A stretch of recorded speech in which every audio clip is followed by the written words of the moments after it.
ಇನ್ನು ಸುರ್ಜೇವಾಲಾ ವಿರುದ್ಧ ಎಂಎಲ್ಸಿ ರಾಜೇಂದ್ರ ರಾಜಣ್ಣ ಅಸಮಾಧಾನ ವ್ಯಕ್ತಪಡಿಸಿದ್ದಾರೆ. ಸುರ್ಜೇವಾಲಾ ಏನು ಅನುದಾನ ಕೊಡ್ತಾರಾ, ಕೊಡೋರು ಸಿಎಂ ಡಿಸಿಎಂ. ಸೊ ಹಾಗಾಗಿ ಅವರ ವಿರುದ್ಧ ಅಸಮಾಧಾನ. ಯಾಕೆ ಬೇಕಾಗಿತ್ತು ಈ ಸಭೆ ಅಂತ.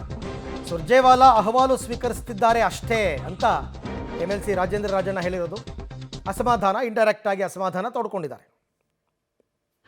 ಶಾಸಕರುಗಳು, ನಾನು ಬೇರೆ ಭಾಳ ಹಿರಿಯ ಶಾಸಕರು ಮತ್ತು ಮಾತಾಡೋಂಥ ಸಂದರ್ಭದಲ್ಲಿ ಅನುದಾನ ಕೇಳಿದ್ದೀವಿ ಅಂತ ಹೇಳ್ತಾರೆ. ಈಗ ಅನುದಾನ ಸುರ್ಜೇವಾಲಾ ಅವ್ರು ಕೊಡ್ತಾರ ಅನ್ನೋದೇ ಈಗ ಎಲ್ಲರಿಗೂ ಇದಿರೋ ಅಂಥದ್ದು. ಸೊ ಅದರಿಂದ ಅದೇನಾಗಿದೆ, ಈಗ ಮುಖ್ಯಮಂತ್ರಿಗಳು ಈಗ ಎಲ್ಲ ಇವ್ರದ್ದು ಮುಗಿಯುತ್ತೆ ಇವತ್ತು, ಏನೋ ಸಚಿವರ ಜೊತೆ ಸಭೆಗಳು ಮುಗಿದ ಮೇಲೆ ತದನಂತರ ಇದು ಯಾವ ರೀತಿ ತಿರುಗುತ್ತೆ ಅನ್ನೋದನ್ನ ನೋಡಬೇಕು. ನಾಯಕತ್ವ ಬದಲಾವಣೆ ಬಗ್ಗೆ ಚರ್ಚೆ ಆಗ್ತದೆ. ಸಿದ್ದರಾಮಯ್ಯವ್ರನ್ನ ಕೆಳಗಿಳಿಸೋ ಪ್ರಯತ್ನ ನಡೀತಾ ಇದೆ. ಅದರ ಒಂದು ಭಾಗ ಮುಖ್ಯಮಂತ್ರಿಗಳು ಹೇಳಿದಲ್ಲ 5 ವರ್ಷ ನಾನು ಇರ್ತೀನಿ ಅಂತ.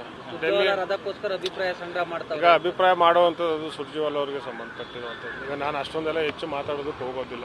ಏನು ಮುಖ್ಯಮಂತ್ರಿ ಬದಲಾವಣೆ ಇರ್ಬೋದು ಇದೆಲ್ಲ.